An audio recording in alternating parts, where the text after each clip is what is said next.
ലോകത്തെ ഏത് ഉന്നതമായ ബിസിനസ് രംഗത്തും മലയാളിയുടെ സാന്നിധ്യമുണ്ട്. 44 രാഷ്ട്രങ്ങളിലായി വ്യാപിച്ചു കിടക്കുന്ന സെർടെക്സ് എന്ന ജർമ്മൻ കമ്പനിയുടെ സാരഥിയും മലയാളിയാണ്. അദ്ദേഹം മുന്നോട്ട് വെക്കുന്ന പുതിയ ആശയങ്ങൾ മണി വാച്ച് ഇന്ന് ചർച്ച ചെയ്യുന്നു. മണി വാച്ചിലേക്ക് സ്വാഗതം. നമ്മുടെ KSRTC ബസ്സിൻ്റെ ഈടും ഉറപ്പും വർദ്ധിപ്പിക്കുന്ന ഒരു പദ്ധതി അവതരിപ്പിക്കുകയാണ് ജർമ്മൻ കമ്പനിയായ സെർടെക്സിൻ്റെ മലയാളി സാരഥിയായ ഡോക്ടർ PKC ബോസ്. ലോകത്തെ ഏറ്റവും കടുപ്പമേറിയ വസ്തുക്കളായ കാർബൺ, അരാമൈഡ്, ഗ്ലാസ് കോമ്പോസിറ്റ് എന്നിവ ലോകവിപണിയിലെത്തിക്കുന്നത് സെർടെക്സ് ആണ്.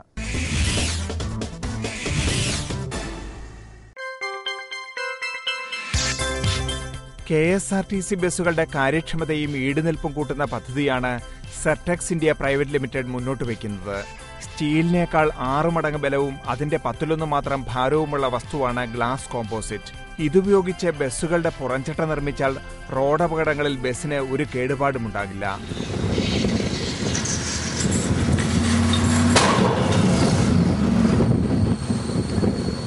വോൾവോ, ബെൻസ്, BMW തുടങ്ങിയ വാഹന കമ്പനികൾ ഇപ്പോൾ തന്നെ ഇത് ഉപയോഗപ്പെടുത്തുന്നുണ്ട്. ഭാരം കുറഞ്ഞ ഗ്ലാസ് കോമ്പോസിറ്റ് ഉപയോഗിച്ച് ബസ് നിർമ്മിക്കുന്നതിനാൽ ബസിന്റെ ഇന്ധനക്ഷമത വർദ്ധിപ്പിക്കുവാനുമാകും. KSRTC ഒരു വർക്ക്ഷോപ്പ് തുടങ്ങണമെങ്കിൽ, ബോഡി ഉണ്ടാക്കുന്ന ഒരു വർക്ക്ഷോപ്പ് തുടങ്ങണമെങ്കിൽ അവർക്ക് cutting machine, bending machine, welding machine, കുറേ മെഷീനറീസ് വേണം. ഇവിടെ ഞങ്ങൾക്ക് ഒരു മെഷീനറിയുടെ ആവശ്യമില്ല. ഇവിടെ ഞങ്ങൾക്ക് ജസ്റ്റ് ഒരു മോൾഡ് മതി. ആ ഒരു മോൾഡിൽ നിന്ന് നമുക്ക് 500 ബസ് വെളിയിലിറക്കാൻ പറ്റും. നമ്മളുടെ ആദ്യത്തെ ഇൻവെസ്റ്റ്മെൻറ്റ് വളരെ വളരെ തുച്ഛമാണ്. അതുകൂടാതെ നമുക്കിതിനെ പെയിൻറ്റ് ചെയ്യേണ്ട ആവശ്യമില്ല. കാരണം ഇതിനകത്ത് നമ്മളൊരു പിഗ്മെൻറ്റേഷൻ എന്ന് പറഞ്ഞൊരു പ്രോസസ്സാണ്. ഇപ്പോൾ ഫ്രണ്ടിൻ്റെ കളർ ഇപ്പം നിങ്ങൾ പറയുകയാണ്, ഈ KSRTCയുടെ കളർ ഉണ്ടല്ലോ, യെല്ലോ റെഡ് ആണെന്ന് തോന്നില്ല, ആ ഒരു കളർ മാത്രം നമ്മളത് പ്രോസസ്സിൽ തന്നെ ആ കളർ മിക്സ് ചെയ്ത് കഴിഞ്ഞാൽ അതവിടെ പെർമനൻ്റ് ആയിട്ടിരിക്കും. അതിനെ പിന്നെ ഇത് ക്ലീൻ ചെയ്താൽ മാത്രം മതി. നമുക്കതിനെ പെയിൻറ്റ് ചെയ്യേണ്ട ആവശ്യമില്ല, റിപ്പയറിങ്ങിൻ്റെ ആവശ്യമില്ല, ഒന്നുമില്ല. പരീക്ഷണാടിസ്ഥാനത്തിൽ KSRTC ബസിന്റെ മുൻവശവും പിറകുവശവും ഗ്ലാസ് കോമ്പോസിറ്റ് ഉപയോഗിച്ച് നിർമ്മിക്കുവാനുള്ള പദ്ധതി തയ്യാറാക്കുവാൻ KSRTC സെർടെക്സിനോട് ആവശ്യപ്പെട്ടിരിക്കുകയാണ്. ബസ് ബോഡിയുടെ നിർമ്മാണ ചെലവ് 12 ലക്ഷത്തിലേക്ക് ചുരുക്കുവാനും ഇതുമൂലം കഴിയും. നഗരങ്ങളുടെ മാലിന്യക്കുഴലുകൾ പൊട്ടിയുണ്ടാകുന്ന പ്രശ്നങ്ങൾ പരിഹരിക്കുവാനും ഗ്ലാസ് കോമ്പോസിറ്റിന് കഴിയും. ഇതുപയോഗിച്ച് ലോകത്താകമാനം 14,000 മൈൽ ദൂരം മലിനജല കുഴലുകളെ ബലപ്പെടുത്തിയിട്ടുണ്ട്. മുംബൈയിൽ പരീക്ഷണാടിസ്ഥാനത്തിൽ 10 കിലോമീറ്റർ ദൂരത്തിൽ നടത്തിയ ബലപ്പെടുത്തലും വിജയകരമായിരുന്നു. സാധാരണ ഇങ്ങനെ ഒരു ലീക്കേജ് വരുമ്പോൾ ഒന്നാമത് മലിനജലമായിട്ട് അതിൻ്റെ ഇതുകൊണ്ട് അസുഖങ്ങളും കൊതുകുകളും, പിന്നെ വന്നിട്ട് അത് നമ്മൾ കുഴിച്ചെടുത്ത് മാറ്റി കഴിയുമ്പോഴത്തേന് സിറ്റിയുടെ ബ്യൂട്ടി പോകും, ട്രാഫിക് ജാമാകും, പിന്നെ വന്നിട്ട് ഈ ടെലിഫോണിൻ്റെ കേബിൾസ്, ഇലക്ട്രിക് കേബിൾസ് എല്ലാം ഡിസ്റ്റർബ് ആകും. പിന്നെ അതിനെ ഫുൾ ചെയ്തു വരണമെങ്കിൽ 3-4 മാസമെങ്കിലും എടുക്കും 1 കിലോമീറ്റർ ചെയ്യണമെങ്കിൽ. ഇതിവിടെ ഞങ്ങൾക്ക് 6 മണിക്കൂർ കൊണ്ട് നമുക്ക് 1 കിലോമീറ്റർ ചെയ്യാൻ പറ്റും. അപ്പം ആ 6 മണിക്കൂർ കഴിഞ്ഞാൽ നമുക്ക് സാധാരണ പമ്പ് ചെയ്യുന്ന മാതിരി തന്നെ പമ്പ് ചെയ്യാം. അപ്പോൾ ഇത് പ്രഷറിന് എത്ര പ്രഷർ വന്നാലും ഇതിനെ വിസ്റ്റാൻഡ് ചെയ്യാനുള്ള കപ്പാസിറ്റി ഉണ്ട്. അതാണ് ഇതിൻ്റെ ഏറ്റവും വലിയ. ആൻഡ് പ്രൈസ് വന്നിട്ട് 50% കുറവാണ് പുതിയ പൈപ്പ് ഇടുന്നതിലും. വിമാനങ്ങളുടെ പുറംചട്ട നിർമ്മിക്കുന്ന കാർബൺ എന്ന ലോഹത്തിന്റെ ഉത്പാദനവും സെർടെക്സ് നിർവഹിക്കുന്നുണ്ട്. അരാമൈഡ് ഉപയോഗിച്ചുള്ള ആധുനിക ബുള്ളറ്റ് പ്രൂഫ് വസ്ത്രങ്ങളും സെർടെക്സിന്റെ നിർമ്മാണമാണ്. അപ്പോൾ ഇന്ത്യയിൽ എങ്ങനെയാണെന്ന് വെച്ച് കഴിഞ്ഞാൽ, ഈ ഇതുപോലൊരു ജാക്കറ്റ്, ഇവിടെ ഒരു സിബ് കാണും, അതിനകത്ത് 15 കിലോ ഉള്ള 2 സ്റ്റീൽ പ്ലേറ്റ് ഇട്ടിരിക്കും. അപ്പോൾ ഒരു 50 വയസ്സുള്ള ഒരു പോലീസുകാരൻ ഈ സ്റ്റീൽ പ്ലേറ്റും പ്ലസ് അയാളുടെ റൈഫിൾ 10-15 kg കൂടെ എടുത്തിട്ട് ഒരു കള്ളനെ പിടിക്കാനായിട്ട് ഓടുക എന്ന് പറഞ്ഞാൽ കള്ളൻ കോയമ്പത്തൂർ ചെല്ലുമ്പോൾ അയാൾക്ക് ഇവിടുന്ന് സ്റ്റാർട്ട് ചെയ്യാൻ പറ്റുള്ളൂ. അതുപോലെ തന്നെയാണ് ഇപ്പം നമ്മുടെ 26/11 ബോംബെയിൽ നടന്ന സമയത്ത് ആ ബോട്ട്, പിന്നെ ടെററിസ്റ്റ് വന്ന ബോട്ട് അത് എത്രയോ ഫാസ്റ്റായിരുന്നു ഇന്ത്യൻ നേവിയുടെയും കോസ്റ്റ് ഗാർഡിൻ്റെയും ബോട്ടിനെ കുറിച്ച്. ഇപ്പം ഞങ്ങൾ മാത്രമേ ഉള്ളൂ ഇന്ത്യൻ കോസ്റ്റ് ഗാർഡിനും നേവിക്കും ഉള്ള എല്ലാ ബോട്ടിൻ്റെ മുഴുവൻ ഈ ഇത് റോ മെറ്റീരിയൽ കൊടുക്കുന്ന നമ്മൾ മാത്രമേ ഉള്ളൂ. സ്പീഡ് ബോട്ടുകൾ, യോട്ടുകൾ എന്നിവയുടെ നിർമ്മാണത്തിനും പുരാതന കെട്ടിടങ്ങളുടെ ബലപ്പെടുത്തലിനും ഗ്ലാസ് കോമ്പോസിറ്റ് ഉപയോഗിക്കാവുന്നതാണ്. കാറ്റിൽ നിന്ന് വൈദ്യുതി ഉത്പാദിപ്പിക്കുന്ന വിൻമില്ലുകളുടെ ബ്ലേഡുകളുടെ 78% നിർമ്മിക്കുന്നത് സെർടെക്സ് ആണ്. ജർമ്മനി ആസ്ഥാനമായുള്ള ഈ കമ്പനി 44 രാജ്യങ്ങളിൽ വ്യാപിച്ചു കിടക്കുന്നു. സെർടെക്സ് ഇന്ത്യ ലിമിറ്റഡിന്റെ മാനേജിംഗ് ഡയറക്ടറും സിഇഒയും കോട്ടയം പാമ്പാടി സ്വദേശിയായ ഡോക്ടർ PKC ബോസ് ആണ്.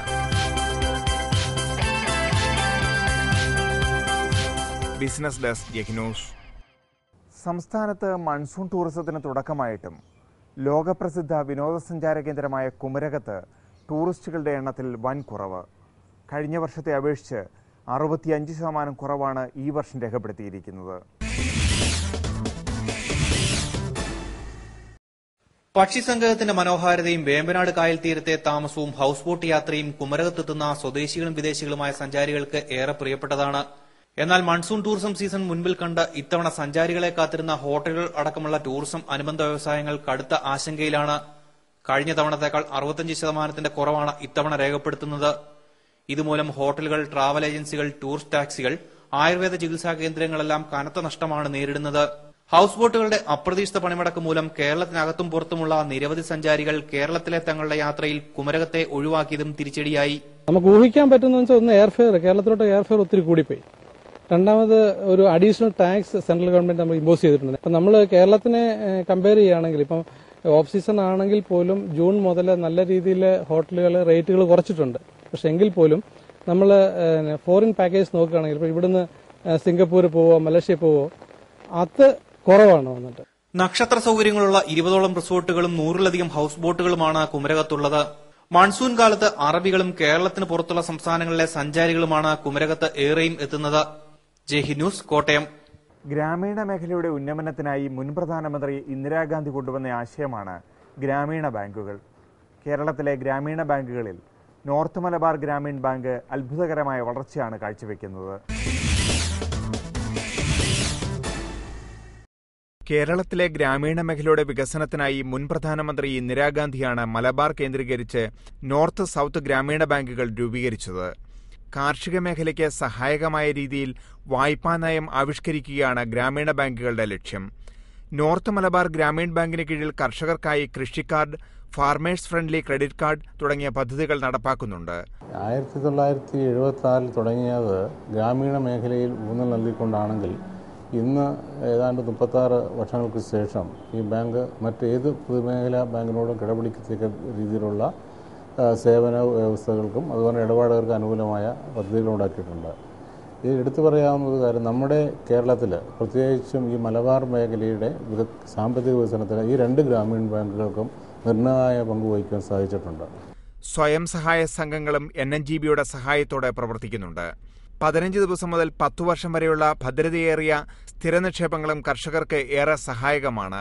കൃഷി വായ്പ എഴുതി തള്ളിയപ്പോൾ ഈ കേരളത്തിൽ ഏറ്റവും കൂടുതൽ കാർഷിക വായ്പ എഴുതി തള്ളിയ ഒരു ബാങ്കാണ് നോർത്ത് മലബാർ ഗ്രാമീൺ ബാങ്ക്. ഏതാണ്ട് 74,000 അക്കൗണ്ടുകളിലായിട്ട് 171 കോടി രൂപയാണ് ഞങ്ങൾ എഴുതിയിട്ടുള്ളത്. ഗ്രാമജ്യോതി നിക്ഷേപം മാസം തോറും ഒരു തുക അടച്ച് ഒരു കാലയളവിന് ശേഷം പലിശ സഹിതം തുക ലഭിക്കുന്ന പദ്ധതിയാണ്. ബാങ്ക് അധികാരപ്പെടുത്തുന്ന കളക്ഷൻ ഏജന്റ് നിക്ഷേപകനെ സന്ദർശിച്ച് പണം സ്വീകരിക്കും. NNGB സുലഭ, NNGB അമൂല്യ, NNGB യോജന തുടങ്ങിയ പേരുകളിലാണ് ഈ നിക്ഷേപങ്ങൾ അറിയപ്പെടുന്നത്. വിവിധ സാമൂഹ്യ സുരക്ഷാ പദ്ധതികളും നോർത്ത് മലബാർ ഗ്രാമീണ ബാങ്ക് നടപ്പാക്കുന്നുണ്ട്. പ്ലാസ്റ്റിക് മലിനീകരണത്തിനെതിരെയുള്ള പദ്ധതി ഇതിൽ ശ്രദ്ധേയമാണ്.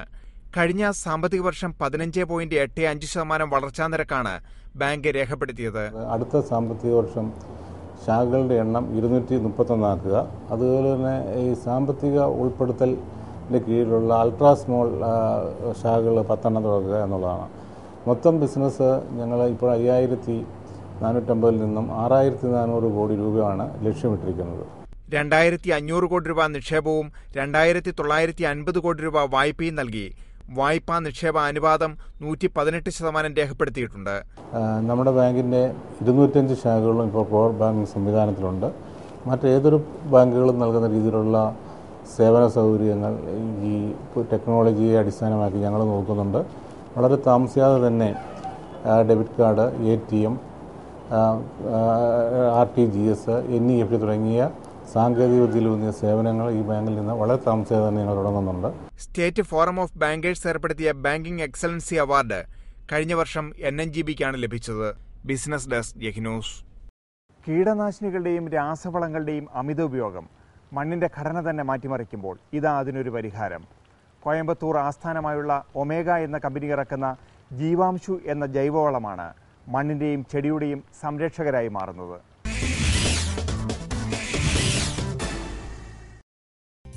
രാസവളങ്ങളുടെയും കീടനാശിനികളുടെയും അമിത ഉപയോഗം മൂലം മണ്ണിന്റെ ഘടന തന്നെ നശിക്കുന്നു. മണ്ണിലുള്ള മിത്രജീവാണുക്കളുടെ എണ്ണത്തിലും ഇതുമൂലം കുറവ് സംഭവിക്കുന്നുണ്ട്. തന്മൂലം മണ്ണിന്റെ ജലസംഭരണ ശേഷി കുറയുകയും ചെറിയ വേനലിനെ പോലും ചെറുത്തു നിൽക്കാനുള്ള ശേഷി ചെടികൾക്ക് നഷ്ടപ്പെടുകയും ചെയ്യും.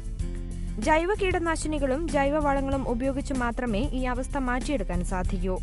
മണ്ണിനെ പഴയ രീതിയിലേക്ക് തിരിച്ചു കൊണ്ടുവരേണ്ടതിന് ഇന്നത്തെ കൃഷിരീതി സസ്യ കേന്ദ്രീകൃതമാവുകയും ചെയ്യേണ്ടത് അത്യാവശ്യമാണ്. ഈ സാഹചര്യത്തിലാണ് ഒമേഗയുടെ സ്പെഷ്യൽ ഡൈജസ്റ്റോ പ്രോസസ് പ്രവർത്തനങ്ങൾക്ക് പ്രാധാന്യം അർഹിക്കുന്നത്. സ്പെഷ്യൽ ഡൈജസ്റ്റോ പ്രോസസ്സിംഗിലൂടെ ഉരുത്തിരിഞ്ഞ ജീവാംശു എന്ന ഉൽപ്പന്നം വഴി വിവിധ തരം ജൈവ പദാർത്ഥങ്ങളെ സമന്വയിപ്പിച്ച് പോഷകങ്ങളും മൂലകങ്ങളും മണ്ണിൽ കൃത്രിമമായി ഉൾപ്പെടുത്തി മണ്ണിന്റെ ഫലഭൂയിഷ്ഠത വർദ്ധിപ്പിക്കുന്നതാണ് ഈ സാങ്കേതിക വിദ്യ. തുടർച്ചയായ കൃഷി മൂലം നഷ്ടപ്പെട്ട മണ്ണിന്റെ ഫലസമൃദ്ധി വീണ്ടെടുക്കുകയാണ് ഈ പ്രക്രിയയിലൂടെ. വീടുകളിൽ നിന്നും തള്ളുന്ന ജൈവമാലിന്യങ്ങൾ, ഹോട്ടലുകൾ, ഹോസ്റ്റലുകൾ, കോളേജുകൾ, ക്യാന്റീനുകൾ എന്നിവിടങ്ങളിൽ നിന്നും പുറന്തള്ളുന്ന മാലിന്യങ്ങൾ എല്ലാം ജൈവസമൃദ്ധിയെ വ്യാപിപ്പിക്കുന്നതിനായി ജീവാംശു ഉപയോഗപ്പെടുത്തുന്നു. ഇതിന് ദുർഗന്ധമോ പരിസ്ഥിതി മലിനീകരണമോ ഇല്ല എന്നത് തന്നെയാണ് ഏറ്റവും വലിയ പ്രത്യേകതയും. Business desk, Jaihind news. ഈ ആഴ്ച ഓഹരി വിപണി ഏറെ പ്രതീക്ഷയോടെ കാത്തിരുന്നതാണ് റിസർവ് ബാങ്കിന്റെ പണവായ്പാ നയ അവലോകനം. എന്നാൽ റിവേഴ്സ് റിപ്പോ നിരക്കുകളിൽ മാറ്റം വരുത്താൻ റിസർവ് ബാങ്ക് തയ്യാറായില്ല. ഇത് ഓഹരി വിപണിയെയും പ്രതികൂലമായി ബാധിച്ചു. ഈ ആഴ്ചയിലെ ഓഹരി വിപണി അവലോകനവുമായി ഹെഡ്ജിക്കറ്റീവ് സിഇഒ എൻ ഭുവനചന്ദ്രൻ. ഈ ആഴ്ച നിഫ്റ്റി കാര്യമായ വേരിയേഷൻ ഇല്ലാതെയാണ് ക്ലോസിംഗ് രേഖപ്പെടുത്തിയത്. രണ്ട് മേജർ ന്യൂസുകളായിരുന്നു. ഒന്ന്, ഡൊമസ്റ്റിക് ഫ്രണ്ടിൽ നിന്നും RBIയുടെ ക്രെഡിറ്റ് പോളിസിയും അതുപോലെ തന്നെ US-ൽ നിന്ന ഡാറ്റകളുമായിരുന്നു. ഇത് രണ്ടും മാർക്കറ്റിൽ നെഗറ്റീവ് ഇമ്പാക്റ്റ് ഉണ്ടാക്കിയെങ്കിലും ഇതിൻ്റെയൊക്കെ റിഫ്ലക്ഷൻ ഇമ്മീഡിയറ്റ് ഒരു ഇമ്പാക്റ്റ് ക്രിയേറ്റ് ചെയ്യാൻ മാത്രമേ കഴിഞ്ഞുള്ളൂ. എന്നാൽ അത് മാർക്കറ്റ് വീണ്ടും പോസിറ്റീവ് സോണിലേക്ക് മൂവ് ചെയ്യുന്നതാണ് നമ്മൾ കണ്ടത്. മൺഡേ മാർക്കറ്റ് ഒരു പോസിറ്റീവ് ഓപ്പണിംഗ് ലഭിച്ചിരുന്നു. മാർക്കറ്റ് ഒരവസരത്തിൽ 5190 ലെവൽ വരെ വന്നു. എന്നാൽ ഈ സമയത്താണ് RBIയുടെ ക്രെഡിറ്റ് പോളിസി വന്നത്. ഇക്കണോമിക് ക്രൈസിസിലൂടെ നീങ്ങുന്ന രാജ്യത്ത് അതുപോലെ തന്നെ IIP ഡാറ്റ മോശമായി വരുന്ന സാഹചര്യത്തിൽ 50 ബേസിസ് പോയിന്റ് കട്ട് മാർക്കറ്റ് പ്രതീക്ഷിച്ചിരുന്നു. എന്നാൽ RBI റേറ്റിൽ റിവേഴ്സ് റിപ്പോ നിരക്കുകളിൽ യാതൊരു വ്യത്യാസവുമില്ലാതെയാണ് RBI പോളിസി അനൗൺസ് ചെയ്തത്. അത് മാർക്കറ്റിൽ ഇമ്മീഡിയറ്റ് ഒരു നെഗറ്റീവ് ഇമ്പാക്റ്റ് ക്രിയേറ്റ് ചെയ്തു. മാർക്കറ്റിന്റെ പ്രതീക്ഷയ്ക്കത്ത് ഉയരാൻ RBIയുടെ പോളിസിക്ക് കഴിഞ്ഞില്ല. മാർക്കറ്റ് ഇമ്മീഡിയറ്റ് അതിനോട് റിയാക്ട് ചെയ്തു. 74 പോയിന്റ് നഷ്ടത്തോടുകൂടി 5064-ലാണ് നിഫ്റ്റി മൺഡേ ക്ലോസിംഗ് രേഖപ്പെടുത്തിയത്. എന്നാൽ വരും ദിവസങ്ങളിലും മാർക്കറ്റിന് ഒരു പോസിറ്റീവ് ട്രെൻഡ് കണ്ടിന്യൂ ചെയ്യാൻ കഴിഞ്ഞു.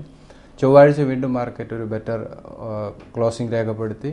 ബുധനാഴ്ചയും ഈ ട്രെൻഡ് കണ്ടിന്യൂ ചെയ്യാൻ കഴിഞ്ഞു. വ്യാഴാഴ്ച US-ൽ നിന്ന് പുറത്തു വന്ന ഇക്കണോമിക് ഡാറ്റകളെല്ലാം തന്നെ മോശമായിരുന്നു. അതിൽ മാനുഫാക്ചറിംഗ് ഡാറ്റ, അതുപോലെ ജോബ്ലെസ് ക്ലെയിം വളരെ മോശമായി, ഹോം സെയിൽസ് ഫിഗർ വളരെ മോശമായി. ഈ ന്യൂസുകളെല്ലാം തന്നെ വളരെ മോശമായിരുന്നു. അതോടൊപ്പം മൂഡീസ് ഇൻവെസ്റ്റ്മെന്റ് സർവീസ് 15 മേജർ ബാങ്കുകളെ ഡൗൺഗ്രേഡ് ചെയ്തത് വലിയൊരു negative impact world over create ചെയ്തു. Bank of America, JP Morgan, Morgan Stanley, Citibank പോലെയുള്ള മേജർ ബാങ്കുകളുടെ റേറ്റിംഗ് താഴ്ത്തിയത് യൂറോപ്പ് അതുപോലെ തന്നെ ഏഷ്യൻ മാർക്കറ്റിലെല്ലാം തന്നെ വളരെയധികം നെഗറ്റീവായിട്ടുള്ള ഒരു ഇമ്പാക്റ്റ് ക്രിയേറ്റ് ചെയ്തു. ഡൗ ജോൺസ് ഒക്കെ ഒരു അവസരത്തിൽ ഡൗ ജോൺസ്, നാസ്ഡാക്ക് ഒക്കെ വലിയൊരു ഡൗൺ സൈഡ്, ഓൾമോസ്റ്റ് 5% ഡൗൺ സൈഡിലേക്ക് മൂവ് ചെയ്യുന്നതാണ് നമ്മൾ കണ്ടത്. അതിൻ്റെ ഒരു റിഫ്ലക്ഷൻ ഫ്രൈഡേ ഓപ്പണിംഗ് ഇന്ത്യൻ മാർക്കറ്റിലും ഉണ്ടായി. എന്നാൽ മാർക്കറ്റ് വീണ്ടും ലോവർ ലെവൽ വന്നതിന് ശേഷം റിക്കവറി വരുന്നതാണ് കണ്ടത്. ഒരവസരത്തിൽ 5094 ലെവലിലേക്ക് നിഫ്റ്റി വന്നെങ്കിലും ക്ലോസിംഗ് സെഷനോട് കൂടി വീണ്ടും മാർക്കറ്റ് ഹയർ ലെവലിലേക്ക് മൂവ് ചെയ്യുന്നതാണ് നമ്മൾ കണ്ടത്. അതുപോലെ യൂറോപ്പ് മാർക്കറ്റ് എല്ലാം തന്നെ ഫ്രൈഡേ 1% ഡൗൺ സൈഡിലാണ് ട്രേഡിംഗ് നടന്നുകൊണ്ടിരിക്കുന്നത്. ഓവറോൾ മാർക്കറ്റ്, ഇന്ത്യൻ മാർക്കറ്റ് ഒരു പോസിറ്റീവ് ക്ലോസിംഗ് ലഭിച്ചു എന്നുള്ളത് വളരെ പോസിറ്റീവായിട്ട് നമുക്ക് കാണാം. അതുപോലെ റുപ്പി റെക്കോർഡ് ഡിപ്രിഷിയേറ്റ് ചെയ്ത് റെക്കോർഡ് ലെവലിലേക്ക് പോകുന്നു. 57 മാർക്ക് ബ്രേക്ക് ചെയ്ത് മുകളിലേക്ക് പോകുന്നു. അതിൻ്റെ ഒരു പ്രധാന റീസൺ ക്രൂഡ് ഓയിൽ മാർക്കറ്റിംഗ് കമ്പനികളെല്ലാം തന്നെ ക്രൂഡ് ഓയിൽ റിസർവ് ചെയ്യുന്നത് ഇതിന് ഡോളർ കൺവേർഷനിലേക്ക് വരുന്നു. അതുപോലെ യൂറോപ്പിൽ ഉണ്ടായിരിക്കുന്ന ക്രൈസിസ് ഗ്ലോബലി തന്നെ ഡോളർ ഡിമാൻഡ് വർദ്ധിച്ചു. ഇതൊക്കെ വീണ്ടും റുപ്പി ഡിപ്രിഷിയേറ്റ് ചെയ്യാനുള്ള ഒരു കാരണമായി. എന്തായാലും മാർക്കറ്റ് ഇതിനോട് അത്രത്തോളം നെഗറ്റീവായി റിയാക്ട് ചെയ്തില്ല എന്നാണ് മനസ്സിലാക്കുന്നത്. അതിൻ്റെ ഒരു പ്രധാന reason crude oil price lower ലെവലിലേക്ക് വരുന്നത് തന്നെയാണ്. ഇന്ത്യൻ എക്കോണമിയെ സംബന്ധിച്ചിടത്തോളം ഈ ക്രൂഡ് ഓയിൽ പ്രൈസ് വീണ്ടും ലോവർ ലെവലിൽ വരുന്നത് long time point of view Indian എക്കോണമിയെ സംബന്ധിച്ച് വളരെ പോസിറ്റീവാണ്. ആ ഒരു റീസൺ കൊണ്ടായിരിക്കാം മാർക്കറ്റ് വീണ്ടും അതിനോട് പോസിറ്റീവായിട്ട് റിയാക്ട് ചെയ്തത്. അതുപോലെ തന്നെ FIs വീണ്ടും ഇന്ത്യൻ മാർക്കറ്റിൽ ബൈയിങ് സൈഡിൽ വന്നു. ഡൊമസ്റ്റിക് ഇൻസ്റ്റിറ്റ്യൂഷൻ സെല്ലിംഗ് സൈഡിൽ തന്നെയാണ്.